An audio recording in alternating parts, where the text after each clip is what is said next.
மழை 7. அடிக்கடி மதுவிடம் இருந்து மதுவின் தாக்குதலிலிருந்து தப்பித்த பழக்கத்தில் சட்டென்று முதுகை வளைத்து தப்பியிருந்தவன் தன்னை குத்திய கைகளை வலுவாக பற்றியிருந்தான். பற்றிய வேகத்தில் சுழற்றி திருப்பியவன் அவனின் கையில் உணர்ந்த பூம்பாவை, பாசம் வீசு பூங்கொத்து, திரும்பிய வேகத்தில் பூனைக்குட்டியாய் தன் முன் உடலில் ஒடுங்கிய பெண்ணின் உடலை அடையாளம் உணர்ந்தவனாய் அப்படியே நின்றவன் குனிந்து மெல்லமாய் சொன்னான், என்ன சீனத்தானா, குத்துற அளவு தைரியம் வந்துருச்சா உனக்கு?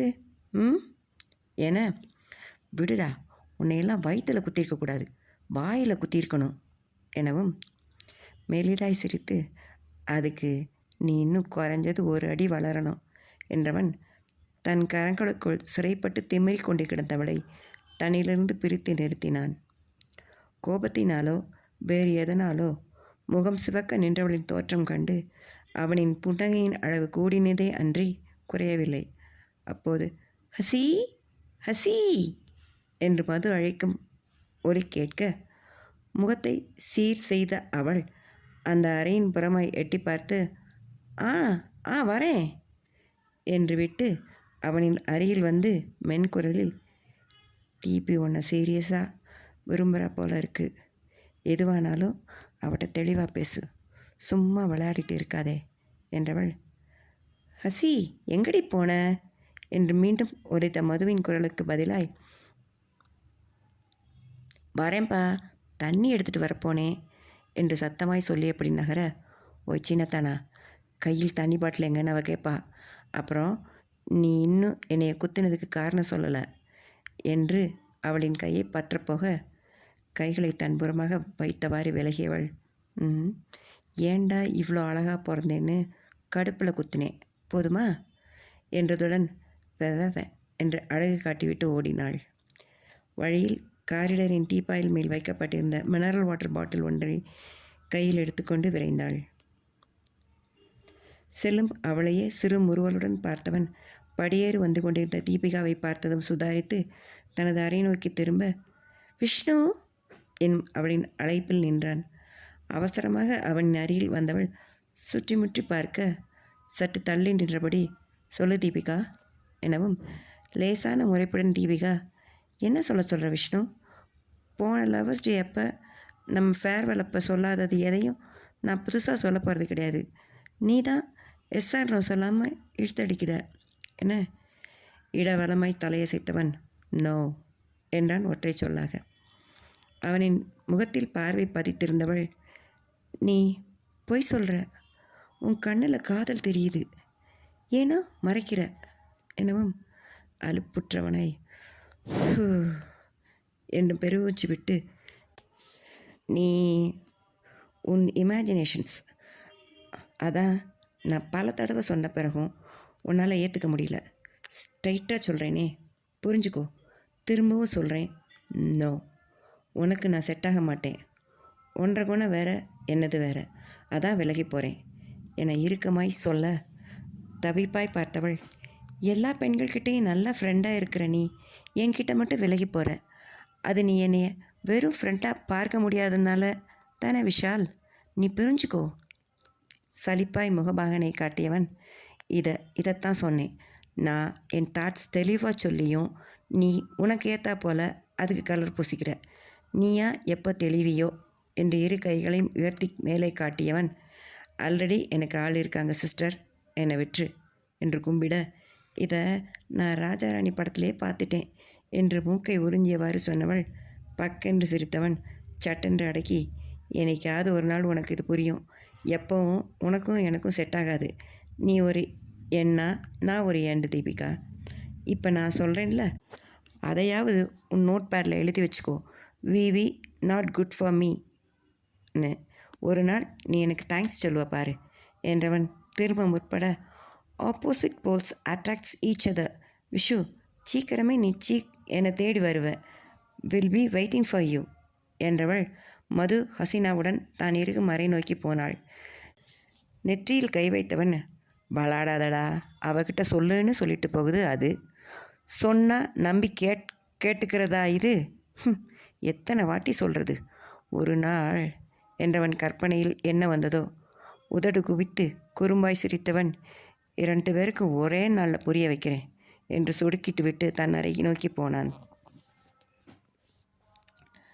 కదవు తట్టపడం ఓస కేటి మీ ఎందుకు அவர் கொடுத்துனாரு அது கூட உதயம்லே என்று புலம்பியவளின் முகத்தில் வெளிச்சம் பட வேகமாய் முகத்தை மூடிக்கொண்டவள், ஏ ஹரி கிடுக்கி எவரு ஏசி தகிச்சண்டி எனவும் போர்வை புத்தமாய் உருவ பெற்றது. அடி நீ எங்கே இருக்க, கண்ணை திறந்து பாரு, அம்மி ஹரி ஏசின்னுட்டு என தீபிகாவின் குரல் கேட்க வீழ்த்தவள் பட்டென்று எழுந்து அமர்ந்தாள். எதிரே ஹசீனா காஃபி கப்புடன் நின்று கொண்டிருக்க கருண் சகரின் மகாலில் பார்த்த செண்பகம் கோப்பைகள் அடங்கிய ட்ரேயுடன் முக்கியமாக ஈ என்ற சிரிப்புடன் நின்று கொண்டிருந்தார். அட செண்பகா அக்கா ஹாய் என்று கத்தியவள் ஒரு கண்ணடித்து கையால் ஹார்ட் ஷேப் காட்ட செண்பகா அக்காவின் ஈயானது. ஆய் மது பாப்பா இன்னும் எழுந்துக்கலையா, மணி 8 ஆச்சே என. எது 8? அச்சோ, நான் டெரஸுக்கு போய் சன்ரைஸ் பார்க்கணுன்னு நினச்சிருந்தேனே என தலையில் கை வைத்து கொள்ள, சன்ரைஸு தானே பார்க்கலாம், ஆனால் இங்கே டெரஸ் எல்லாம் இல்லை பாப்பா, ஓட்டு மேலே தான் உங்களை ஏற்றி விடணும். கெஸ்ட் ஹவுஸ் வாசல் முன்னே இருக்க மேட்டில் நின்று பார்த்தா ஆவணி மேகங்களுக்குள்ளே ஒளிஞ்சு விளையாடிட்டு இருக்கிற நம்ம சூரியனாரை பார்த்துடலாம். வந்து இந்த காப்பியை குடிச்சிட்டு போங்க என அப்போது காரிடரில் இருந்தவாறு எட்டி பார்த்த ரோஹித், ஏய் அஞ்சலி பாப்பா இன்னும் எழுந்துக்கலையா எனவும் அவன் முழுதாக தயாராகி நிற்பதை பார்த்து, டே ரோஹித்து எங்களை விட்டுட்டு எங்கடா கிளம்புறீங்க என சிது அதிர்வுடன் கேட்க, பில்லராக் சாய் தான் போய் முட்டு கொடுக்க போகிறோம் என்று அவன் சொல்லவும் வாய்ப்பற்றி சிரித்தார் செண்பகம். மது, உன்னை போல் ரோடோட 3 பேக் வச்ச கிங்காங்கிற்கு ஏற்ற வேலை தான், ஒழுங்காக சொல்லு, கடுப்பேற்றின சாயில் சாக்லேட் கலக்க மாட்டேன், காஃபியில் கார்ஃபோலிக் தான் என. கார்ஃபோலிக்னா சீனி கட்டி மாத்திரையா பேதி மாத்திரையா பாப்பா என செண்பகம் லேசான பீதியுடன் கேட்க, அதுக்கும் மேலே என குட்டிச்சாத்தன் சிரிப்பு சிரித்தாள் மது. அடி பாவி, ஃபினாயில் பண்ணுறதுக்கு கலக்கிறத காப்பியில் கலக்கிறேங்கிறாளே, எதுக்கும் இனி லிட்மஸ் தாளை உள்ளே போட்டு பார்த்துட்டு தான் காப்பி குடிக்கணும் என்ற முடிவுக்கு வந்தான் ரோஹித். வெண்கொடி ஆட்டும் நடவடிக்கையாக, இல்லை மது, க்ரீன் ஹவுஸ் மெட்டீரியல்ஸ் சார் நேற்று மெயில் பண்ணதுக்கு கருண்ஜி காலையில் 10 மணிக்கெல்லாம் வந்துடுன்னு மெசேஜ் பண்ணிட்டாரு. அவர் அவ்வளோ வேகமாக இருக்கையில் நாம் எப்படி இருக்கணும்? நம்ம எக்யூப்மெண்ட்ஸு செட் பண்ணத்தான் 1 டே டைம் எடுக்குன்னு சொன்னாங்க. ஸோ கேசி சார் கூடவே நாங்களும் ரிசர்ச் சென்டர் கிளம்பியாச்சு என.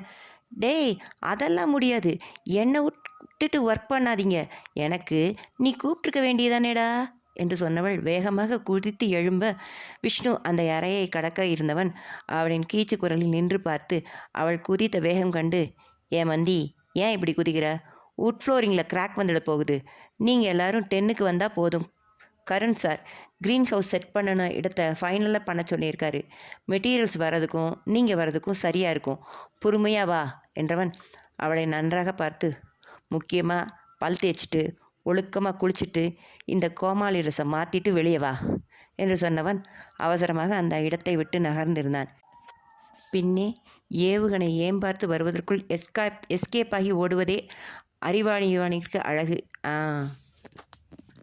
கை கால்களை உதறியவள், இந்த பாய்ஸ் எல்லாம் இப்படித்தான் நம்மளை கலட்டி விட்டுட்டு ஓடுறதுலையே இருப்பாங்க, தெள்ளவாடுங்க, இருங்கடா நான் கிளம்பி ஜாகிங் பண்ணிக்கிட்டேனாலும் அங்கே உனக்கு முன்னாடி போய் நிற்கிறேன் என்று கருவியவாறு வேகமாக சுத்தப்படுத்தி கொள்ளும் அறைக்குள் ஓடப்போனவளை பற்றி நிறுத்தினாள் ஹசீனா.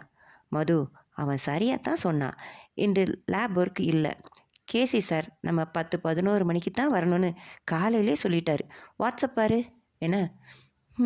அவ்வளவுதானா என சோகமாய் அமர, அடமது பாப்பா இதுக்கு என்னத்துக்கு இம்புட்டு கவலை, நீங்கள் ஆசைப்பட்ட சூரியனாரை காப்பியை குடிச்சிக்கிட்டே பார்த்து ரசிச்சுட்டு குடிச்சு டிஃபன் சாப்பிட்டு கிளம்புனா அந்த நேரம் சரியாக இருக்கும் என.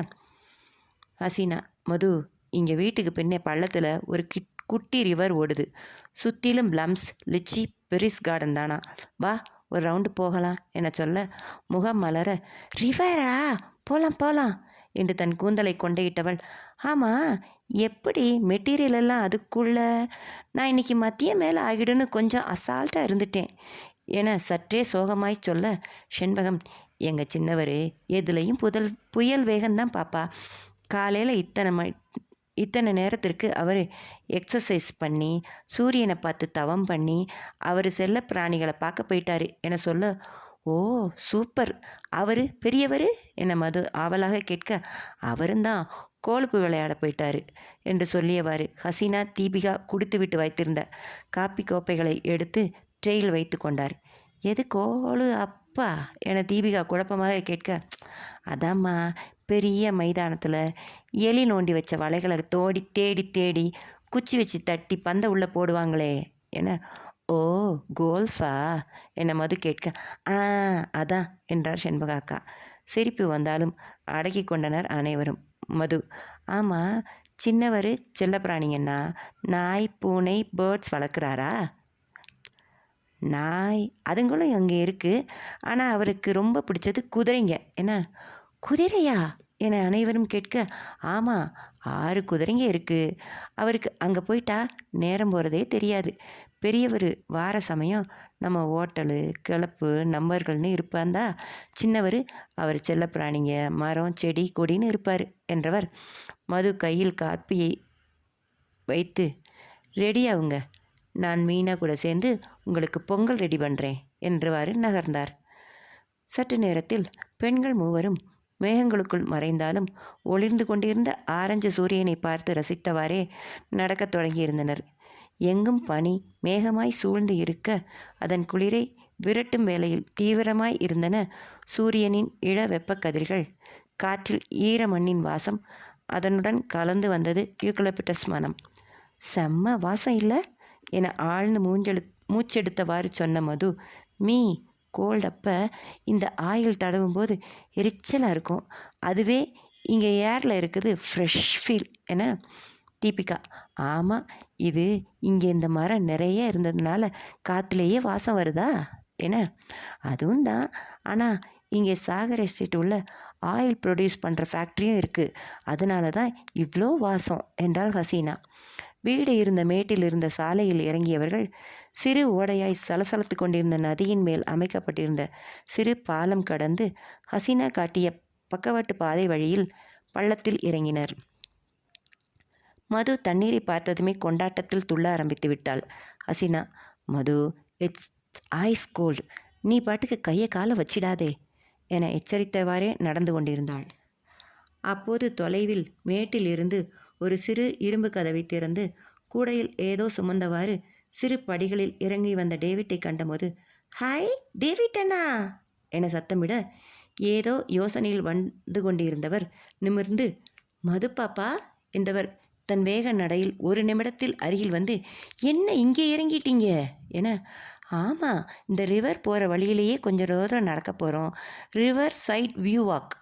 கண்கள் மின்ன மது சொல்ல சிறு புன்னகை செய்தவர், இது சுத்தி காடுமா என்று விட்டு தான் இறங்கிய பக்கமாய் சில 100 மீட்டர் தொலைவில் புகை வந்து கொண்டிருந்த கட்டிடத்தை காட்டி, அதுக்கிட்ட வர போங்க, அதுக்கு மேலே போகாதீங்க, இந்த ஒத்தையடி பாதையிலேயே போயிட்டு அதிலேயே திரும்பிடுங்க, கவனம் என்றவர் கூடையை தோள் மாற்றியவராய் அவர்களை கடந்து நடந்தார்.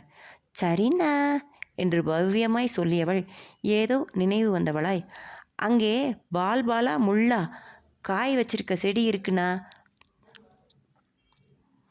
நீங்கள் கூடையவே பார்த்துட்டு அதில் இடிச்சிக்காதீங்க, பார்த்து போங்க என தினம் தினம் கடக்கும் பாதைக்கே வழி சொல்லும் அவளை திரும்பி பார்த்தவர் அவளது அக்கறையில் கண்களில் இருந்த உண்மை அன்பில் மனம் குளிர்ந்தவராய், சரிங்க மதுமா என்று விட்டு நடந்தார்.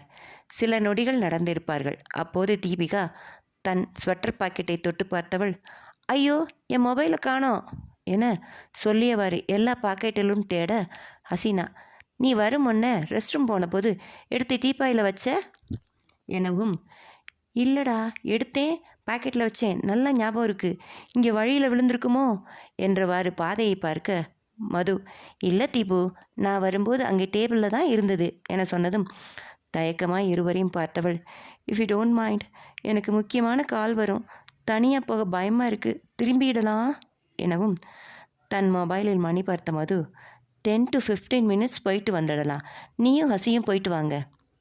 நான் இங்கே உட்காந்து இந்த டேட் பேல்ஸ் பார்த்துட்டு இருக்கேன் என தண்ணீரில் மிதந்து கொண்டிருந்த தவளையின் தலைப்பரட்டைகளை காட்டினாள்.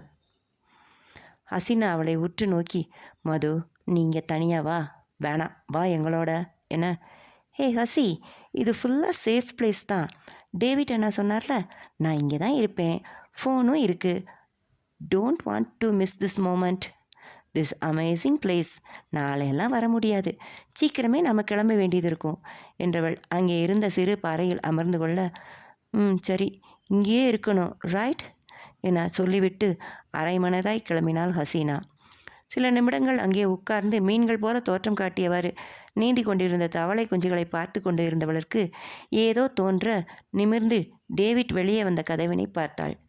டேவிட்டின் கூடையில் இருந்த பிளம்ஸ் பழங்கள் நினைவில் மோத, ஹசீனா சொன்ன கார்டன் இங்கே தான் போல, இங்கேயே உட்கார்ந்து இருக்க ரொம்ப குளிராக இருக்கே என்று கைகளை தேய்த்து கன்னத்தில் வைத்து கொண்டவள், அதுக்குள்ளே போயிட்டு 5 நிமிஷத்தில் வந்துடலாம் என எண்ணியவள் நடந்து சிறு செங்கற்களால் கட்டி வடிவமைக்கப்பட்டு இருந்த படிகளின் துணையால் மேட்டில் ஏறி கதவை திறந்தவள் உள்ளே சிவப்பு, பச்சை என காய்களும் கனிகளும் நிறைந்து இருந்த குட்டை மரங்களை விழிகள் வெறிய பார்த்தாள்.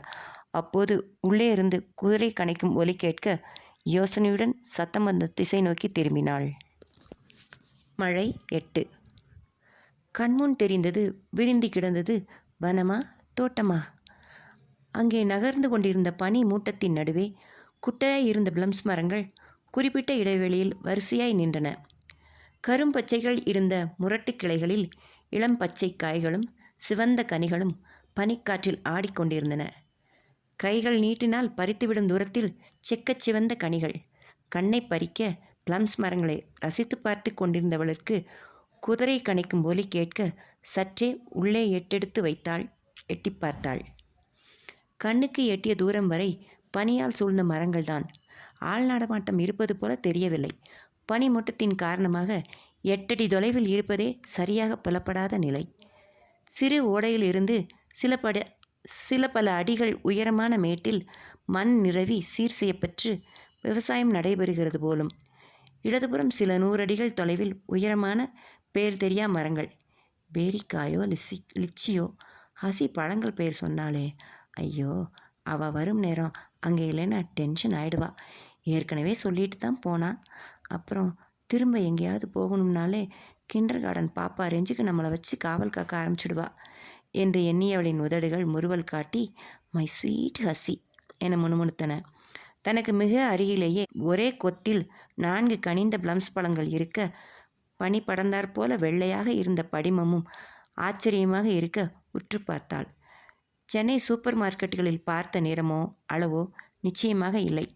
அவை கரும் சிவப்பில் ஜாமூன் என்று சொல்லப்படும் நாவல் பழங்களுடன் போட்டி போடும் நிறத்தில் இருக்கும். இவை ஸ்ட்ராபெரி மற்றும் தக்காளிக்கு டஃப் கொடுக்கும் நிறத்தில் இருந்தன. ஒரு குறிப்பிட்ட சதுரமாக தோன்றிய இடத்தில் செடிகள் போன்ற தோற்றத்தில் இருந்த அதே வகை இலைகள் கொண்ட தாவரங்களும் சுமக்க இயல அளவில் அதே நிற பழங்களுடன் நின்றன. அவற்றை அவள் ஆச்சரியத்துடன் பார்த்து கொண்டிருந்த நேரத்தில் பின்னால் மிருகத்தின் உருமல் சத்தம் கேட்டது போல மெதுவாய் திரும்பி பார்த்தாள். சற்றே அதிர்ந்து போனாள். கலர் ஜெராக்ஸ் பண்ணியது போல ஒரே நிறத்தில் உருவத்தில் 3 நாய்கள். வெள்ளையா இளம் சிவப்பா என்று புள்ளி குத்த இயலாத நிறம். பார்க்க அழகாய் தெரிந்தாலும் அவற்றின் மின்னும் கண்களும் உருமலும் யாரையும் மிரள வைக்கும். மதுவர்ஷினியோ உடனடியாக சுதாரித்து எந்த பதட்டமான உடல் அசைவுகளும் இன்றி, ஹாய் புச்சீஸ், இங்கே என்ன பண்ணுறீங்க என்று குழந்தைகளுடன் பேசும் குரலில் சொல்லியவாறு மண்டியிட்டு அமர்ந்து முறுவலுடன் பார்க்க அவை குழம்பி சன்னமாய் குறைத்தன. சற்றே நெருங்கி வாசம் பிடிக்க முயற்சிப்படுவது போல மூக்கும் காதுகளும் விடைப்பிக்க பார்த்தன. மதுவர்ஷினியோ முறுவலுடன், ஹேய், நீங்கள் இங்கே தான் இருக்கீங்கன்னு தெரியாது. தெலுசுந்தா பிஸ்கட் பெடிகிரி போல் ஏதாச்சும் எடுத்துகிட்டு வந்திருப்பேன், சாரி என. அப்போது பின்னால் குதிரையின் குளம்பொலி கேட்டது. பழுப்பு நிறத்தில் இருந்த நாய்கள் 2 மூச்சிறைக்க ஓடி வந்து அவளை சூழ்வதில் இணைந்து கொண்டன. குளம்பொலி மிக அருகில் கேட்ட பின்பும் அப்புறமாய் திரும்பாமல் தன் முன் இருந்த உயிர்களை ஆழ்ந்து கவனித்தபடியே அவற்றுடன் பேசி ஃப்ரெண்டாக முயற்சியில் தீவிரமாக, அடே, புதுசாக 2 பேரா? ஆமாம், நீங்கள் எத்தனை பேர் இங்கே இருக்கீங்க? உங்களுக்கு ஏமி பேரு ஏது ஏஜ் என ரிப்போர்ட்டர் போல கேள்வி கேட்டு கொண்டிருந்தாள் மதுவர்ஷினி. ஒரு பழுப்பு நிற நாய் என சத்தம் எழுப்பியபடி அவளின் அருகில் வர, ஸ்டாப் ரேஞ்சர்ஸ் என்னும் மொழியில் அப்படியே நின்றது. அனைத்து நாய்களும் வாலை குழைத்து ஆட்டியபடி நிமிர்ந்து பார்த்தன. யாரது என கோட இடையாய் ஒலித்தது ஒரு குரல். மெதுவாய் தலையும் கையும் உயர்த்தியவள், சாரி, பெர்மிஷன் கேட்காம உள்ள வந்ததுக்கு. மதுவர்ஷினி, சந்தர் சார் அப்ரண்டிஸ் என சொல்லியவள் மண்டியிட்டு அமர்ந்தவரை திரும்பி பார்த்து லேசாய் புன்னகைக்க, குதிரை மேல் அமர்ந்து இருந்தவனோ பிளம்ஸ் மரங்களை விட உயரத்தில் இருந்தான். அவனின் தலைக்கு மேலே மேக ஆடை கலைந்து சூரியன் பளிரிட, அதன் காரணமாக சுள்ளென்ற வெயில் கதிர்கள் மதுவர்ஷினின் மீது நேரடியாக பட்டதால் அவனின் முகத்தை பார்க்க முடியாமல் அவள் கண்கள் கூச, அவனுக்கோ பளிரென்ற வெளிச்சத்தில் தெரிந்த அவளை கண்டு பதட்டம் வந்தது. மேடம், என்ன பண்ணுறீங்க? எழுந்திருங்க என்றவாறு தனது செல்லப்பிராணிகளை பார்த்தவனின் குரலில் என்ன இருந்ததோ அவை அவளை நெருங்காமல் வாலை குழைத்தவாறு அவனையும் அவளையும் மாறி மாறி பார்த்தன. அவளோ இன்னமும் அவற்றின் அருகில் செல்ல முயன்றவளாய் மண்டியிட்டவாறே அடியெடுத்து முன்வைத்து, நோ நோ சார், நான் இவங்களோட பழகிட்டு இருக்கேன், 2 மினிட்ஸ் எனவும் எச்சரிக்கும் அழுத்தத்தில் கடுமையாய் ஒலித்தது கருண் சாகரின் குரல். Madam, don't. நீங்கள் நினைக்கிறது போல் இதுங்க செல்ல பிராணிங்க இல்லை. கொஞ்சம் அசஞ்சா குரல் வலையை கடிச்சிடுங்க. வேட்டைக்கு போகிற வெரைட்டி, எழுந்துருங்க என்று சொல்லி கொண்டிருந்த வேளையில் குதிரைக்கு அந்த இடம் அசௌகரியமாக இருந்தது போலும். லேசாக காலை உயர்த்தி கணைக்க அதன் கழுத்தை வருடி கொடுத்தவன் வழிக்கு இறங்கினான். அவன் அனாயாசமாய் கால்கள் மாற்றி இறங்கியதை பார்த்து கண்கள் விரிந்தவள் அவனின் பதிலில் தொடர்ச்சியாய், ஆஹாஹா, தெரியும் சார், இவனுங்க 3 பேரும் தமிழ்நாடு, கண்ட்ரி பிரீட், ராஜபால் ஏதோ பேர் வரும் என யோசிக்க, கடிவாளத்தை பற்றியவாறு ராஜபாளையம் என எடுத்து கொடுத்தவன் குரலில் லேசான ஆச்சரியம். ராஜ்பாளையம், இவங்க லேப்ரடார் ரெட்ரீவர் தானே? எனக்கு டாக்ஸ், கேட்ஸ், பேட்ஸ் எல்லாம் சால இஷ்டம். நீங்கள் இவங்களுக்கு என்ன பேர் வச்சுருக்கீங்கன்னு சொல்லுங்கள், நான் கூப்பிட்டு ஃப்ரெண்டாக்கிக்கிறேன் என அவற்றின் புறமாய் தன் கைகளை நீட்டவும் அவற்றின் காதுகள் விரைப்பதைக் கண்டு பொறுமை இழந்து பெருமூச்சுடன் நோ என்று அதட்டின் தொனியில் சொன்னவன், ரேஞ்சர்ஸ் மூவ், கோ ஹோம் என சத்தமிட அவை மெலிதான உருமுளுடன் மெதுவாக வாலாட்டியபடி நகர்ந்து திரும்பி புலிப்பாய்ச்சலாக ஓடின. நீங்கள் எழுந்திருங்க என அவளிடம் விடைபெறாமல் செல்லும் அவற்றை சோகமாக பார்த்து, பாய் ரேஞ்சர்ஸ், நாளைக்கு உங்கள் ஃபேவரட் ஃபுட்டோடு வர்றேன் என்றவள் நாடியில் தட்டியவாறு சற்றே யோசித்து, சின்ன வயசில் பவர் ரேஞ்சர்ஸ் நிறைய பார்ப்பீங்களோ? கேட்டவனின் முகம் குழப்பமடைந்தது. எதே, என்ன கேட்டீங்க? அதான் சார், டிஸ்னி எக்ஸிக்கில் எல்லாம் வருமே, வெப் சீரிஸ். நீங்கள் 90s கிட்டு தானே? ஸோ பார்க்க பிடிக்கும் போல். டாக்ஸுக்கு ரேஞ்சர்ஸ்னு பேர் விட்டுருக்கீங்களே? இல்லை என்பது போல இடம்பலமாய் தலையசைத்தவன், உங்களுக்கு ஒன்றுமில்லையே, பாய்ந்து கீழே விழுந்துட்டிங்களா? நோ, ரேஞ்சர்ஸ் கூட ஃப்ரெண்ட் ஆகலாம்னு அவங்க லெவலுக்கு இறங்கினேன், நீங்கள் தான் பழக விடாமல் துரட்டி விட்டுட்டீங்க என சோகமாக சொன்னவள் மெதுவாக கைகளை ஊன்றி எழுந்து நிற்க கூர்ந்து பார்த்தான். இடம் நீளத்தில் ஏதோ கார்ட்டூன் வடிவங்கள் இருந்த 3/4 பேண்ட், முட்டி தாண்டி கணுக்காலுக்கு முன்னால் முடிந்து இருக்க, அதே துணியில் சட்டை, ஜாகிங் செல்லும்போது போடுவது போன்ற முரட்டு தோற்றத்தில் காலை விட மிக பெரிதாய் இருந்த ஷூக்கள், ஆழ்ந்த சிவப்பு நிறத்தில் காதை மறைத்த ஹுடியுடன் கூடிய ஸ்வெட்டர் என நின்று அவளை ஊன்றி பார்த்தவன் சுற்றிலும் பார்த்து, தனியாவா வந்தீங்க என கேட்க, இல்லை ஃப்ரெண்ட்ஸ் கூட தான் அவங்க என்றவள் கவனம் குட்டையாய் கனிகளுடன் இருந்த செடிகளுடன் போய்விட அவற்றை காட்டி, చాలా ப்ளம்ஸ் ஒக்கே செடியில், இதை எப்படி பண்ணினீங்க கருண் சார்? நீங்கள் ஒரு ஞானி. நான் என்ன டவுட் பண்ணுறேன்னா, நீங்கள் ஒரு அக்ரிகல்ச்சர் ஸ்காலர்னு உங்கள் ரிசர்ச் ஏர்ன்ஸ் பண்ணத்தான் எங்களை வரவழைச்சிங்கன்னு உண்மையாக சொல்லுங்கள், நீங்கள் டாக்டரேட்டின் அக்ரி தானே என மறுப்பாய் தலையசைத்தவன், என்னோட 16வது வயசில் நான் என் பள்ளி படிப்பை நிறுத்திட்டேன் எனவும் ஆச்சரியமாக பார்த்தவள், சார் விளாடாதீங்க, உங்கள் English accent and agriculture terms knowledge சொல்லுது உங்கள் எஜுகேஷன் லெவல் பற்றி எனவும் அவளை ஆழ்ந்து பார்த்தவன், அதுக்கு டாக்டரேட் எல்லாம் தேவையில்லை மேடம், ஆர்வம் இருந்தால் போதும் என சரி அதை விடுங்க, ஆனாலும் எப்படி இவ்வளோ ஈல்டு இருந்திருக்கு என சுற்றிலும் காட்ட, மனுஷங்க மாதிரி இல்லை, பிளான்ஸ் அண்ட் அனிமல்ஸ், அவங்களுக்கு துரோகம் செய்ய தெரியாது, நாம் என்ன கொடுக்குறோமோ அதை பல மடங்காக திருப்பி தரும் என அமைதியான குரலில் சொல்ல, விசித்திரமாக அவனை பார்த்தவள், சார் என்ன சார் ரொம்ப ஃபிலாசபிக்கலாக பேசுகிறீங்க, லவ் ஃபெயிலியரோ என கேட்டவள் நாக்கை கடித்து கொண்டு மூக்கை சுருக்கி இரு காதுகளையும் விரல்களால் பற்றி கொண்டவள், சாரி ஃப்ரெண்ட்ஸ் கிட்ட பேசுகிறா போல விளையாட்டாக பேசிட்டேன் எனவும் தலையை மறுப்பாய் அசைத்தவன், லவ் ஃபெயில் ஆகாது வர்ஷினி மேடம், அது மனிதர்கள் வைக்காத வரை என்றவனை உற்று பார்த்தவள், இப்படி டயலாக்லாம் பேசினா எப்படி சார், இப்போ நம்ம ரிசர்ச் பண்ணுறது போல தான், வி ஆர் மேக்கிங் குட், நல்லது நினச்சி தான் பண்ண ஆரம்பிக்கிறோம், ஆனால் அது எல்லாமே சக்ஸஸ் ஆகிறது இல்லை, அதுபோல தானே அது ரிலேஷன்ஷிப்கான சர்ச், அப்படி வச்சுக்கோங்க. எனக்கு லவ் ரொம்ப பிடிக்கும், I love all, I love the world, I love peoples, I love என்றவள் இன்னும் எத்தனை லவ் போட்டிருப்பாளோ. அலைபேசி ஒலி எழுப்பி அவளின் லவ்வுக்கு தடை போட்டது. ஹசீனா என ஒளிர்ந்தது கண்டு, அச்சோ திரும்பி வந்துட்டா போலவே, ரிவர்கிட்ட என்னை காணோம்னதும் இப்போ அட்வைஸ் பண்ணியே கொல்ல போகிறா என்றவள் வேகமாக கதவின் புறம் சென்று எட்டி பார்த்து, எங்கே யாரையும் காணோம் என்றவள் குழப்பத்துடன் அலைபேசியின் அழைப்பை ஏற்க, டிபி ஃபோன் டேபிளில் காணா மது, இங்கே தேடிட்டு இருக்கோம், டைம் ஆகுது, நீ வந்துடுறியா? மது, அவள் ஃபோனுக்கு கால் பண்ணி பார்த்தியா எனவும், சைலண்டில் வேற போட்டிருக்கா போல, கண்டுபிடிக்க முடியல, கூகுள் ட்ராக் அலாரம் போட்டா சிக்னல் இங்கே தான் காட்டுது, ஆனால் இங்கே இல்லை, நீ நம்ம வந்த வழியே திரும்ப வரியா, வரும்போது எதுக்கும் பாதையில் பார்த்துக்கிட்டே வா, இங்கே ரூமையே தலைகீழாக புரட்டிட்டா. ஓகே என்று நடக்க தொடங்கியவள் நினைவு வந்தவளாய் நின்று, ஆமாம் நாம் வரும்போது மீனா காட்ட நான் ஹாய் சொன்னபோது டிவி டைனிங் டேபிளில் தானே வச்சா, அங்கே தானே தேடணும், ரூமை ஏன் தலைகீழாக்கின என கேட்க, சில நொடி அமைதி காத்த ஹசீனா, ஓ அங்கே டேபிளா, இரு தீபு, கீழே டைனிங் டேபிளில் இருக்கா பார்க்க சொல்கிறா மது, அங்கே தான் அவள் பார்த்தாலாம் எனவும் ஏதோ தெளிவற்ற குரல்கள் கேட்க, சரி மது நீ கிளம்பி வந்துடுறியா, நான் வரவா என, இல்லை நான் வந்துடுறேன் என்றவள் அழைப்பை துண்டித்து தன்னருகில் நின்ற கருண் சாகரிடம், அப்போது ரிசர்ச் சென்டரில் பார்ப்போம் சார் என்றவள் நடக்க தொடங்க, என்ன ப்ராப்ளம்? ஃப்ரெண்டு ஃபோனை காணோம், அதை தேடித்தான் என் கூட வந்தவங்க பாதியில் திரும்பி போனாங்க என, இப்போ நீங்கள் தனியாகவா போகிறீங்க என கேட்டவனை ஆச்சரியமாக பார்த்தவள், நான் சென்னையிலேருந்தே தனியாக தான் கொடைக்கானல் வரையே வந்தேன் சார்.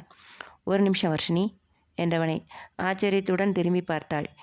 இதுவரை என்னை யாரும் வர்ஷினின்னு கூப்பிட்டதில்ல என விழிவிரித்து சொல்ல, அமைதியாய் 2 நொடிகள் கூர்ந்து பார்த்தவன், அப்படி கூப்பிட்றதுல உங்களுக்கு எதுவும் ஆட்சேபனை இருக்கா எனவும், ஆட்சேபனை என்றவாறு புரியாத பாவனை காட்ட, ஐ மீன் எனி டிஸ்கம்ஃபர்ட், அது யாரையோ கூப்பிட்றா போல இருக்குது என சிரித்தவள், ஓகே அதுவும் என் பேர் தானே, என் தாத்தா கூப்பிட்ற பிரகதாம்பாளுக்கு இது எவ்வளவோ தேவலாம் என்றவள் சட்டென்று வாயை பற்றி, கருண் சார் ப்ளீஸ் இதை யார்கிட்டையும் சொல்லிடாதீங்க, முக்கியமாக இந்த ரோலர் ரோஹித், அவனுக்கு மட்டும் தெரிஞ்சால் அதே பேர் சொல்லியே என்னை டார்ச்சர் பண்ணிவிடுவான், ஏற்கனவே மதுங்கிற பேரையே அந்த விவி மந்தின்னு சொல்லி எனக்கே சில நேரம் அதுதான் என் பேருன்னு மைண்டில் ஃபிக்ஸ் ஆகிடுச்சு, ஸோ ப்ளீஸ் இதை மட்டும் யார்கிட்டையும் சொல்லிடாதீங்க என அடைமழையென பேச்சால் அடித்து ஊற்றுபவளிடம் என்ன சொல்வது என புரியாதவன் போல வெறுமனே தலையசைத்து வைத்த கருண் சாகரன், மேடம் நான் சார் என பாவமாக அழைத்து இடைமறித்தவள், ஏதோ வயசான லெக்சரர் ரேஞ்சுக்கு ஃபீல் ஆகுது சார், உங்கள் ஊரில் ஒன்று பாப்பான்றீங்க இல்லாட்டி மேடம்ன்றீங்க, மஞ்சி காது என, ஓகே தனியாக ஓடைக்குள்ளே இறங்க வேணாம், இந்த வழியாக போங்க, அங்கே கேட் தாண்டி ரைட்டில் நடந்தால் கெஸ்ட் ஹவுஸ் என அவன் வந்த வழியை காட்ட, திருதிருதுவென வெடித்தவளின் பார்வையை கண்டு அவளின் தயக்கத்தை புரிந்து கொண்டவன் தலையசைத்து, அப்போது இந்த வழியை நடங்க, நான் உங்கள் கூட வரேன் என்றவன் குதிரையை தடவி கொடுத்து அதன் கழுத்தை வருடி, ஸ்டேஹியா என அதுவும் புரிந்து கொண்டது போல தலையை குலுக்கியது. ஆச்சரியமுற்றவளாய், குர்ரம் அந்த ஹாஸ் கட்டி போட வேணாமா எனவும், வேண்டாம் என்பது போல தலையசைத்தவனாய் செல்லும் வழியை கை காட்டியபடி அவளை முன்னே போக சைகை செய்துவிட்டு, ரேஞ்சர்ஸ் என குரல் கொடுக்கவும் அவனின் செல்ல பிராணிகள் ஓடி வந்தன. கதவு அவன் பூட்டி தாண்டி படிகளில் இறங்கி நடந்தபோது மீண்டும் ஹசீனா அலைபேசியில் அழைத்தாள். மது சொன்னது போல தீபிகாவின் அலைபேசி உணவு மேஜை மீதுதான் இருந்தது என்று விட்டு அவளை பத்திரமாக விரைந்து திரும்பி வர சொல்ல, Madhu on the way, within 10 minutes அங்கே இருப்பேன் என்றவள், இவ வேற 1000 தடவை ஜாக்கிரதா ஜாக்கிரதா செப்புதாவு என முணுமுணுத்தவள் பாதையில் அவனை முந்தி கொண்டு ஓட முயல, அவனோ நீள கால்களால் 2 எட்டுகள் எடுத்து வைத்தாலே அனாயாசமாய் அவளுக்கு முன்னே செல்ல அவனின் வேகத்தை குறைக்கவே, கருண்ஜி, இது மரம் பேர் என்ன, என்ன ஃபேமிலி தெரியுமா, இந்த ஸ்பீஷியஸ் என வளவளத்தவாறே நடக்க தனது ஜர்கினின் பாக்கெட்டுக்குள் கைவிட்டவாறு மௌனமாய் நடந்தான் அவன். ஓடை நேரின் சலசலப்புக்கு சற்றும் குறையாமல் அவள் பேசியவாறே வர எதிரே ஒரு மரப்பெட்டியுடன் வந்த டேவிட் ஓடைக்குள் இறங்கி நடக்கும் தன் சின்னவரை கண்டு அதிர்ந்து அப்படியே நின்றான். அவனை உற்று நோக்கி தொடர்ந்து செல்லுமாறு தலையசைத்தவன் நடக்க முற்பட, மதுவோ, டேவிட்னா குர்ரம் குக்காலு, ஹார்ஸ் ரேஞ்சஸ் எல்லாம் அப்படியே விட்டுட்டு வந்துட்டார், பார்த்துக்கோங்க என்றபடி கடக்க ஆவென வாயை பிளந்தவனாய் அமைதியாக அவளுடன் உடன் நடக்கும் சின்னவரை பார்த்து, நீங்கள் ஏன், நான் வேணா என்று ஏதோ சொல்ல வந்தவன் கருண் சாகரின் புருவச் சுளிப்பில் வாய் மூடிக்கொண்டான். கருண், ஜீப்பை கெஸ்ட் ஹவுஸ் வாசலுக்கு கொண்டு வா எனவும் சரி என்றவன் மதுவை பார்த்து, கீழே பாதையில் பார்த்து போங்க மதுமா, மழைக்கு பூச்சி போட்டுங்க இருக்கும் என்று விட்டு தன்புறம் திரும்பும் கருணின் பார்வை உணர்ந்து திரும்பி வேகமாக நடக்கலானான். மதுவோ புருவங்கள் குழப்பத்தில் நெடிய, பூச்சி இன்செக்ட்ஸ், ஓகே, பொட்டு மீன்ஸ் பிந்தியா என விழிக்க, இல்லை ரெப்படைல்ஸ், இங்கே அப்படி சொல்லுவாங்க, மழை நேரம், நீங்கள் பாட்டுக்கு ஆர்வத்தில் தண்ணிக்குள்ளே இறங்கியிருக்கீங்க இல்லை, ஏதாச்சும் பூ பறிக்கிறேன்னு புதர்கிட்ட போயிடக்கூடாதுன்னு தான் கூடவே வந்தேன் என்றவன் தூரத்தில் ஓடையை காட்டி புற்களாய் அடர்த்தியாய் தெரிந்தவற்றை காட்டியவன், அது பார்க்கத்தான் தரை போல இருக்கு எனவும், எனக்கும் தெரியும் சாகர் சார், அது ரெட் கிராஸ் மட்டில் விளையிற வெரைட்டி, ஸோ அங்கே பக்கத்தில் போனால் தரை இருக்காது, சேரில் கால் புதஞ்சு போயிடும்.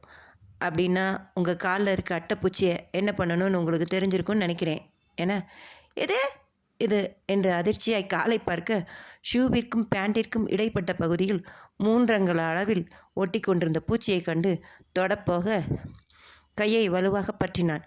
தொடாதீங்க என்றவன் தன் பாக்கெட்டில் ஏதோ தேட, லைட்டர் வச்சிருக்கிறீங்களா கருண் சார், நீங்கள் சிகரெட் பிடிப்பீங்களா என, இப்போ ரொம்ப தேவை என்பது போல பார்த்தவன் காலை கூர்ந்து கவனித்து சிறியதாக இருந்த தலைப்புறத்தை அனுமானித்து 2 விரல்களால் அழுந்த பற்ற சுகமாக ஒட்டி கொண்டு இரத்தத்தை உறிஞ்சி கொண்டிருந்த அந்த உயிரி யாரடா என்னை இழுக்கிறது என்பது போல அவன் விரல்களில் சுற்ற முயன்றது.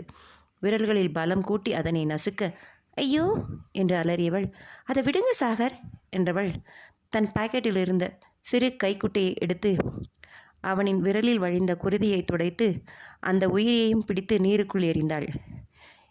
இன்னும் எத்தனை ஏறி இருக்கோ, ரூமில் போய் பார்த்தா தான் தெரியும் என்றவாறு வேகமாக நடக்க முற்பட்டவளை ஆச்சரியத்துடன் பார்த்தான். மலை பிரதேசத்த பெண்களை அட்டைப்பூச்சி என்றாலே அலறுவதை பார்த்திருக்கிறான். இவளின் எதற்கும் அலட்டாத தன்மை அவனை யோசிக்க வைக்க, உங்களுக்கு பயம் அருவருப்பு இல்லையா, அது உங்கள் ரத்தத்தை குடித்தது கோபம் வரலையா, அது இடத்திற்கு நாம் தான் வந்து டிஸ்டர்ப் பண்ணியிருக்கோம் சார், அது அதோட ஃபுட்டு தேடுது, அது நானாக போனதுனால அதோட உயிர் போயிடுச்சு பாவம் என்றவள் தொடர்ந்து நடக்க தலையசைத்தவனிற்கு வியப்புடன் சிறு புன்னகையும் தோன்றி மறைய பின்னாலேயே நடந்தான் கருண் சாகர். ஓடையில் இருந்து ஏற்றத்தில் ஏறி பாலம் கடக்க அவர்களை தாண்டி செல்லப்போன வாகனம் நின்று ஜன்னலின் கண்ணாடி இறக்கப்பட அதனுள் இருந்தான் உதயசாகரன். ஹாய் மிஸ் மது என்று புன்னகையுடன் சொன்னவன் அறையில் இருந்த தன் இளையவனை பார்த்து அதிர்ந்து அடுத்த கணம் புருவங்களை உயர்த்தி எரிச்சலுடன் பார்க்க, அவ்வளவு நேரம் ஓரடி இடைவெளியிலேயே தொடர்ந்து வந்தவன் சட்டென்று நெருங்கி தோளில் கை போட்டு இழுத்து லேசாக அணைத்து விடுவித்தான். போய் காலெல்லாம் நல்லா செக் பண்ணு Varshi, ask Shenbaga she will give some home medicines for leeches bite என உக்கிரமாய் முறைத்தான் உதயசாகரன். மழை 9. சாகர் ஆர்கானிக் ஃபுட் ப்ராடக்ட்ஸ் தொழிற்சாலைகளுக்கான வேலைகளை மேற்பார்வையிட்டு திரும்பிக் கொண்டிருந்தான் கருண். கெஸ்ட் ஹவுஸ் வாசலில் அந்த பெண்ணை கொண்டு விட்டதும் டேவிட் வாகனத்தை கொணர்ந்து நிறுத்த முறைத்து கொண்டிருந்த உதயனை கண்டுகொள்ளாது ஏறியவன் என்ன நடந்ததென்றே புரியாமல் விழித்து நின்ற அந்த பெண்ணிடம் சிறு தலையசைப்பை காட்டியதும் அருகில் இருந்த டேவிட் அதிசயமாய் பார்ப்பதையும் கண்டுகொள்ளாமல் அங்கிருந்து கிளம்பியாகிவிட்டது. அந்த பெண் மதுவர்ஷினி. இதுவரை யாரும் அவனை இப்படி நெருங்கி வந்ததில்லை. வர அனுமதித்தது இல்லை என்று சொல்ல வேண்டுமோ? சிறு வயதிலிருந்தே அனைவரிடமும் இருந்து தள்ளி இருந்தே பழக்கம். மனிதர்களுக்கு அவன் நிர்ணயித்த பர்சனல் ஸ்பேஸ் அளவைகள் 4 அடிதான். பள்ளியிலும் தனியாகத்தான் அமர்ந்து இருப்பான். சிறு வயதில் வாயை விட அதிகமாக கைதான் பேசிய சம்பவங்களால் எவரும் நெருங்க துணிந்ததில்லை. தாத்தா சொல்வார், எப்பவும் உனக்குள்ளே ஏதோ போட்டு உருட்டிக்கிட்டு இருக்க சாகரா. உன் பேருக்கு தகுந்தாற் போல உனக்கு சக்தி அதிகம். உன் பலத்தை, உன் சிந்தனையை ஏதாச்சும் ஆக்கப்பூர்வமாக திருப்பு என்பார். திருப்பினான். தனக்கு பிடித்த துறைகளில். மண்ணும் தாவரங்களும் விலங்குகளும் அவனை ஈர்த்த அளவு மனித உறவுகள் ஈர்க்கவில்லை. வேலை செய்பவர்களிடம் சுமூகமாக நடந்து கொள்வது, கவனித்து கொள்வது கூட ஒரு அளவுதான். யாரும் 2 அடிக்குள் நெருங்கினாலே உனக்கு என்ன வேண்டும் என்ற ரீதியிலான ஆழ்ந்த பார்வையும் நிர்வாண நடவடிக்கைகளும் நட்பை கூட தர விரும்பாத உடல் மொழிகளும் எவரையும் தள்ளிவிட்டுவிடும் என்பதை உணர்வே செய்தான். அதையே விரும்பினான். இன்று அந்த சிறு பெண்ணிடம் அந்த ஒவ்வாமை உணர்வு தோன்றவில்லையே என்று யோசித்தவாறே தன் அறையில் நுழையப்போன கருண் ஏதோ உள்ளுணர்வு உணர்த்த திரும்பி பார்க்க அவன் எண்ணியது போலவே உதயசாகர் தனது அறையின் கதவை திறந்து வெளியே வந்து கொண்டிருந்தான். இவன் வரும் அரவத்திற்காக செவிகள் விடைக்க காத்து கொண்டு இருந்தது போல இருந்த அவனின் தோற்றம் கண்டவனின் வாய்க்குள் சிரிப்பு உருள, இத்தனை வருடங்களாக செய்ய முடியாதது எல்லாம் இப்போ நடக்குதே. அதாண்டா உதயா உன்னை எனக்காக காத்து இருக்க வைக்கிறது, இப்படி கடுப்போட பார்க்கறது என்று போய்க் கொண்டிருந்த யோசனையை தன்னை ஆராயும் பார்வையாக நோக்கியவாறு வந்து கொண்டிருந்த தமையனிடம் செலுத்தினான். கண்கள் கடிகாரத்தின் புறம் பாய்ந்தன. ஆர்கானிக் ப்ராடக்ட்ஸ் ஆரம்பகட்ட வேலைகள் நடக்கும் இடம் சென்று திரும்பி கிட்டத்தட்ட 2 மணி நேரம் தன்னை இவ்வளவு ஆர்வமாக வரவேற்க காத்திருக்கிறானே தன் சகோதரன் என உள்ளுக்குள் நகைப்பு உருள ஆழ்ந்து பார்த்தான். வேகமாக அவனின் அருகில் வந்த உதயன், கருண் உன்கிட்ட இதை எதிர்பார்க்கல எனவும் புருவம் உயர்த்தியவன், எதை? உன்கிட்ட நின்று பேசுறதையா என கேட்க கடுப்பாய், இங்கே பார், நம்ம பரம்பரைக்குன்னு ஒரு மரியாதை புகழ் இருக்குது. வந்த இடத்துல தன் வேலைக்காக வந்த பெண்ணை வச்சுக்கிட்டு என்ன பண்ணுற நீ எனவும் கொஞ்சமும் துணி மாறாதவனாய், என்ன பண்ணேன் என புருவம் சுருங்க கேட்க, உலகமகா நடிப்புடா சாமி என்று எரிச்சலடைந்த உதயன், அந்த பொண்ணு தோள் மேலே கை போடுறதா ஆக்ஷன் பண்ணியே என்ன கடுப்பேற்று தானே? ஆக்ஷனா? அட நம்பிக்கை என் மேலே. இது ஏன் 3 வருஷம் முன்னே உங்களுக்கு இல்லை என்றவன் அவனின் திகைப்பை கண்டு திருப்தியுற்று ஆழ்ந்து நோக்கி, ஆமாம் நீ ஏன் கடுப்பாகிற? இது ஒன்று கை தொட்டாலே தப்புன்னு சொல்கிற காலம் இல்லையே. பிஸ்னஸ் பார்ட்டிஸில் ஏன் காலையில் நீ பேட்மிண்டன் விளையாட போன இடத்துல அந்த லீலா சகாயம் கிட்ட பண்ணாததையா நான் பண்ணிட்டேன்? அதுக்கு இது ஓவர் ரியாக்ஷன் என்றவாறு திரும்ப முற்பட, கருண் நெல்லு, நான் பண்ணது நீ பண்ணது ஒன்றுன்னு என்னை பார்த்து சொல்லு பார்க்கலாம். நீ உன் குடும்பத்தை தள்ள நினைக்கிற, என்னை சீண்டத்தானே அப்படி பண்ணுன. இப்படியெல்லாம் ஏதாச்சும் பண்ணி என்னை துரத்த நினைக்காதே. நான் எதுக்கு வந்திருக்கேன்னு புரிஞ்சுக்கோ. இனிமேலும் உன்னை இங்கே தனியாக விட முடியாது. நீ என் கூட வா. அப்பா முன்ன போல இல்லை, இங்கே எல்லாம் லீஸுக்கு விட்டுறலாம். பார்த்துக்க ஆட்களை நீயே கூட ரெடி பண்ணு. நானும் என் ஃப்ரெண்ட்ஸ் கிட்ட பேசிக்கிறேன். அப்பாவும் நீ பண்ண தப்பையெல்லாம் மன்னிச்சிட்டாங்க எனவும் அவ்வளவு நேரம் இலகுவாக இருந்த கருண் முகம் இறுகி போக கையை உயர்த்தியவன், தப்பு இப்போவும் உங்கள் காரியம்தான் உங்களுக்கு முக்கியம். என்கிட்ட உங்கள் சொத்து பற்றி உங்கள் முடிவுகளை பற்றி பேச தேவையில்லைன்னு நினைக்கிறேன். இங்கே எல்லாமே தாத்தாவாலேயே செட்டில்டு. என்னை நம்பி தாத்தா கொடுத்ததை பார்த்துக்க எனக்கு தெரியும். மிச்சமுள்ள ஹோட்டல்ஸ், ரெசார்ட்ஸ், எக்ஸ்போர்ட்ஸ் எல்லாம் என்னவோ பண்ணிக்கோங்க. ஐ am ready to sign anywhere. ஆனால் இங்கே இருந்து என்னை நகர்த்த நினச்சா 10 வருடம் முன்பு பார்த்த சாகரனை நீங்கள் மீண்டும் பார்க்க வேண்டியிருக்கும் என அழுத்தமாய் மொழிந்தவன் தனது அறைக்குள் சென்றுவிட, ஒரு கணத்தில் அவனின் விழிகளில் இருந்து வழிந்த வெறுப்பையும் எரிந்த தீயையும் கண்ட உதயன் அயர்ந்து அப்படியே நின்றான். 11 மணியளவில் ரிசர்ச் சென்டர் சேர்ந்த கிருஷ்ணச்சந்திரின் டீம் பெண்கள் தத்தமது வேலைகளில் கவனமாக இருந்தனர். நேற்று டெஸ்டிற்காக வைக்கப்பட்டிருந்த மாதிரிகளின் நிலையில் ஏற்பட்டிருந்த மாறுதல்களை குறிப்பிடுப்பதில் ஹசீனாவும் மதுவர்ஷினியும் ஆழ்ந்திருக்க, தீபிகா மண் மாதிரிகளின் தரமறியும் சோதனையில் இருந்தாலும் அவளின் கண்களோ ஏதோ தேடலில் இருந்தன. வேறென்ன, விஷ்ணு விஷாலை தேடித்தான். இந்த 3 மாதத்தில் அவனுக்கே உணர்த்தும் கடமை தனக்கிருப்பதாக நம்பியவள் அதற்கான வழிமுறைகளை யோசித்தவாறு இருந்தாள். மதுவர்ஷினியோ தனது அழைப்புகளை கோத்தி கூட்டத்தில் எதுவும் எடுக்கவில்லை என்ற கடுப்பில் வேலை செய்து கொண்டிருந்தாள். அந்த ரிசர்ச் சென்டர் உள்கட்டமைப்பு மிகவும் ரசனைக்குரியது. சிறிய ரிசப்ஷன் போன்ற பகுதியை தாண்டியதும் 2 அடுக்காய் பறந்து கிடக்கும் தளங்களை பார்க்க இயலும். தரைத்தளத்தில் இருந்து மற்ற தளங்கள் சுழல் படிக்கட்டுகளால் இணைக்கப்பட்டு இருக்கும். முதல் தளத்தில் திரவக்கரசில் தயாரிப்பில் இருந்த மது அதன் விவரங்களை கணிப்பொறியில் பதிந்து கொண்டிருக்க, விஷ்ணு, ரோஹித், பூமிநாதன் மூவரும் உள்ளே வருவதைக் கண்டதும் குதூகலத்துடன் எழுந்தவள் தடதடவென படிகளில் இறங்க, பிபிஇ உடை அணிந்து கொண்டு படிக்கட்டில் துள்ளி குதித்து பறந்து கொண்டு இறங்க இவளால் மட்டுமே முடியும் என்று முணுமுணுத்த விஷால், ஏய் தடிக்கு விழுந்து வச்சிடாதே என சிறு பயத்துடன் சொல்ல, பூமியோ விரிந்த சிரிப்புடன், ஹே விஷ்ணு, காலையிலேருந்து அவள் என்னை பார்க்கல, அதான் புள்ளிமான் போல ஓடி வர்றா என பெருமையாய் சொல்ல, புள்ளிமானா? புளிமூட்டைக்கு கை கால் முழிச்சாப்புல வர்றா. ஹே பூமி, வேணாண்டா, சுற்றிலும் காடு தான். ஏதாச்சும் மான் இதை கேட்டு தற்கொலை பண்ணிக்கிட்டா அந்த பாவம் உன்னை சும்மா விடாது என பின்னாடியே வந்து கொண்டிருந்த ரோஹித் பபுல்கம் என்றபடியே சொல்லவும், சு ரோஹித், சும்மா ஏதாச்சும் சொல்லாத, என் கண்ணுக்கு அவள் புள்ளிமான் தான் என்றவன் அந்த ப்ளூ கலர் புள்ளிமானை ரசித்தவாறு இருக்க, விஷ்ணுவோ தலையில் அடித்து கொண்டான். ஓடி வந்தவள் வேறு நேராக பூமியிடம் சென்று, வத்சு, நேற்று நாம் டிஸ்கஸ் பண்ணி நான் பின் பண்ண மாடல் தானே செலக்ட் பண்ணாங்க என ஆர்வமுடன் கேட்டவாறு அவனின் கையில் இருந்த ஃபைலை வாங்கியபடி, ஆமாம், க்ரீன் ஹவுஸ் இடம் செலக்ட் பண்ணியாச்சாடா எனவும், அதை தன்னை நோக்கி வீசப்பட்டடா என புரிந்த விஷ்ணு, ஆச்சு ஆச்சு, 2 நாளில் ரெடி பண்ணிடுவாங்க போல என பதிலளித்தான். எது, நான் இன்னும் இடம் மாடல் பார்க்கலையே. ஹட் மாதிரி பண்ணாமல் டனல் போல் பண்ணால் நிறைய ஸ்பேஸ் கிடைக்கும் அண்டு என்று ஏதோ சொல்ல வர, ஏ ஆகாவளி, நிப்பாட்ரியா? அங்கே கருண் சாகர் ஏற்கனவே ஒரு பெரிய ஹட் மாடல் க்ரீன் ஹவுஸ் புழக்கத்தில் வச்சுருக்கார். இப்போ நாம் ரெக்குயர்மெண்ட் சொன்னதும் மதுரையிலிருந்து என்ஜினியர் அண்ட் ஆர்கிடெக்ட் வர வச்சு பக்காவாக பண்ணுறார்.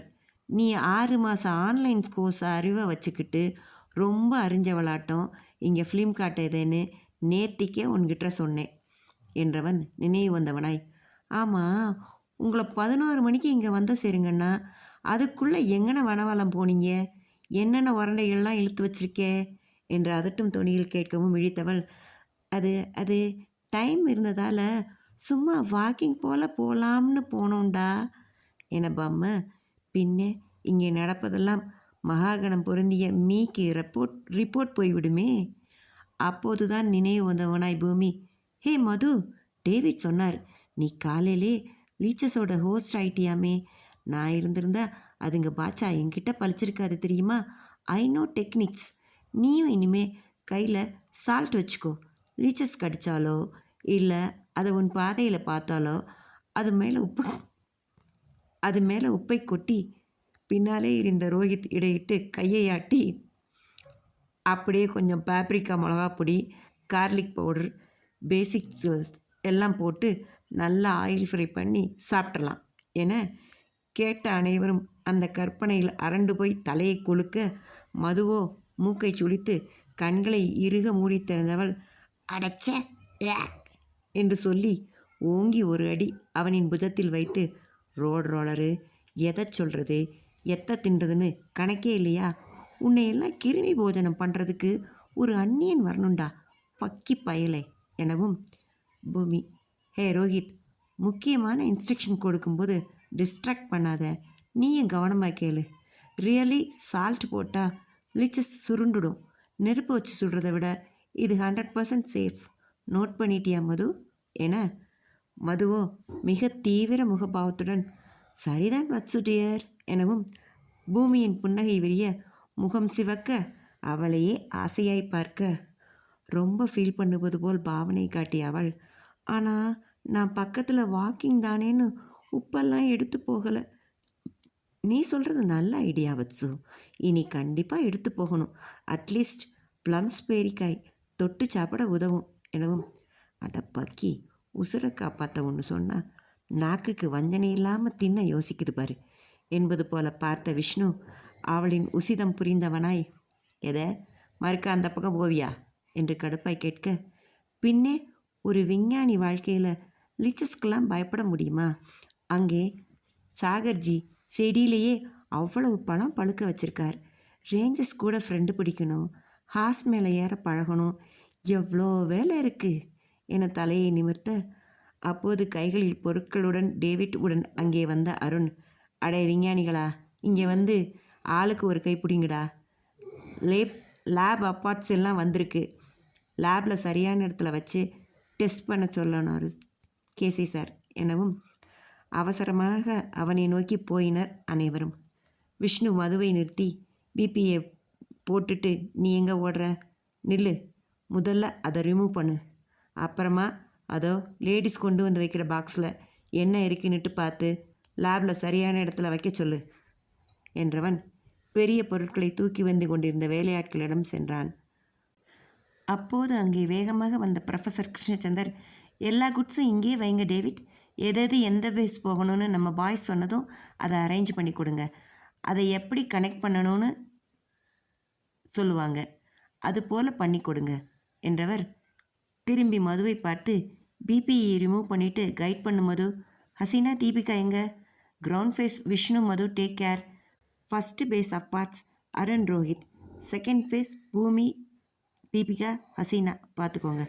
Already I told you no I have an online conference speech with Delhi university என்றவாறு தரைத்தளத்தில் இருந்த கலந்தாட அறை நோக்கி செல்ல திரும்ப, சார் என அழைத்த மது கேசி திரும்பி பார்க்கவும், பூமி இங்கே இருக்கட்டும், விஷ்ணு செகண்ட் ஃபேஸ் பார்க்கட்டும் என, okay do as per your convenience என்றவர் தனது கைக்கடிகாரத்தை பார்த்தபடி வேகமாக செல்ல, விஷ்ணுவோ பூர்வமும் கண்களும் சுருங்க, இவையே பூமி கூட போக ஆசைப்படுறா, ஓடையோரம் போகிற ஓனா வேலி மேலே நிற்கிற வெள்ளாலின்னு டைப்பாக பேர் வைப்பாளே, ஆனால் 2 நாளாக இவ பேச்சே சரியில்லையே என்று எண்ணியவாறு பார்க்க, கண்ணை விரித்து தீபிகாவினை பார்த்து புருவம் உயர்த்தி அவளை சுட்டி காட்டியவள் ஒற்றை கண்ணடித்து ஹீ என இழுத்து ஆ என்று ஏதோ சைகை காட்டியவள், அசத்து ராஜா, மவனே உன் சமத்து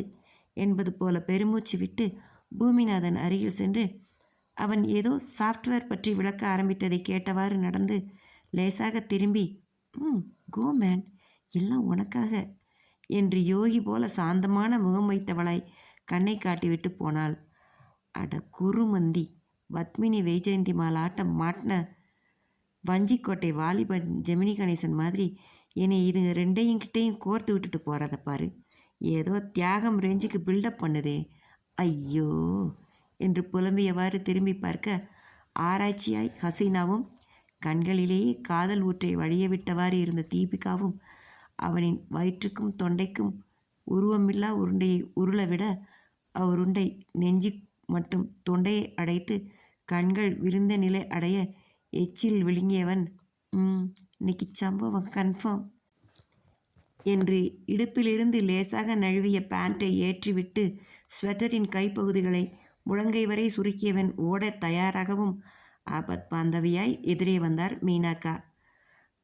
அடுக்கப்பட்டிருந்த அட்டை பெட்டியின் மேலிருந்த படத்தை காட்டி, ஏன் தம்பி, இது குக்காரட்டமே இருக்கே, கெஸ்ட் ஹவுஸ்க்கு கிச்சனுக்கு போக வேண்டியதை இங்கே அனுப்பிட்டாங்களோ என ஒரு அட்டைப்பெட்டியை கை காட்ட, அக்கா அது குக்கர் இல்லை, ஆட்டோக்ளைவ், லேபில் அது ரொம்ப முக்கியமானது என்றவன் தப்பும் வழி கண்டவனாய், ஆ அதை எடுத்துட்டு தீபிகா கூட போங்க, அவள் எங்கே வைக்கணும்னு சொல்லுவா என அவளோ அவனை முறைத்து, அவங்க பாவம் செகண்ட் ஃபேஸ் வரை எப்படி ஏறுவாங்க இந்த வெயிட் பேக்கேஜ் வச்சுக்கிட்டு, நீ எடுத்துக்கோ விஜு, நான் அதோ லிஸ்ட் ஸ்மால் பார்ட்ஸ் இருக்கிற சின்ன பாக்ஸ் எடுத்துக்கிறேன் என அவளின் காதல் ரூட்டிற்கு கேட்டு போடுபவரை மீனாக்கா, அட என்ன தீபு பாப்பா, ஒரு பெரிய கூடைய முதுகில் வச்சுக்கிட்டு தேயிலை பறித்து போட்டுட்டு மலை ஏறி இறங்குற என்னை பார்த்து இந்த வார்த்தை சொல்லி போட்டீங்க, என்னை விட்டா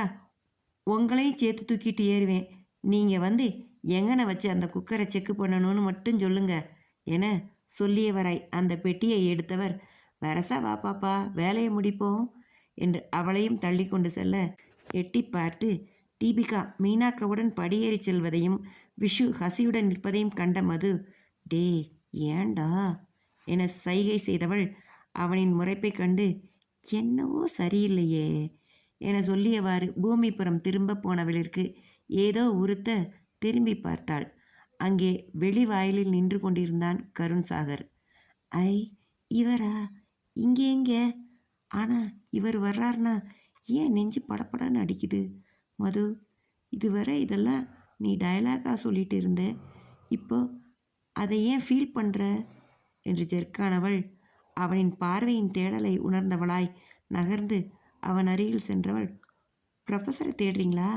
அவர் முக்கியமான கான்ஃபரன்ஸ் மீட்டிங்கில் இருக்கார் என அரைப்புறமாய் கை நீட்ட, ஓ அதான் என் கால் அட்டன் பண்ணலையா என முணங்கியவன் கையில் இருந்த பிளானை காட்டி, ரூஃப் பற்றி ஒரு டவுட் இன்ஜினியர் கேட்கிறார் என, வத்சு விஜு என அவள் கீச்சு குரல் திடீரென சத்தமிடவும் ஏதேதோ வேலைகளில் ஈடுபட்டு இருந்த மற்றவர்கள் அவளின் அலறலில் பயந்து அப்படியே வைத்துவிட்டு வந்தார்கள்.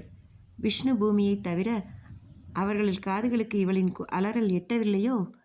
நெருங்கி வந்த அருண் ரோஹித்துடன், ஏய், இந்த மாடலை ஏதோ கேட்கணுமா சாகர்ஜிக்கு, நீங்கள் தானே எங்களை விட்டுட்டு எல்லா பிளானும் பண்ணீங்க, சொல்லுங்க சொல்லுங்க எனவும் அந்த பிளான் சீனில் இல்லாத அருண் விழிக்க, ரோஹித் எப்படி பழி வாங்குது பாரு புள்ளப்பூச்சி என்று எண்ணியவாறு பார்க்க, கருண், வர்ஷினி மேடம், சார் மீட்டிங் எப்போ முடியும் சொன்னால் போதும், இதை அவர்கிட்ட கொடுத்துடுங்க, அப்புறமா எனக்கு கூப்பிட சொல்லுங்க என்றவன் நகரப்போக,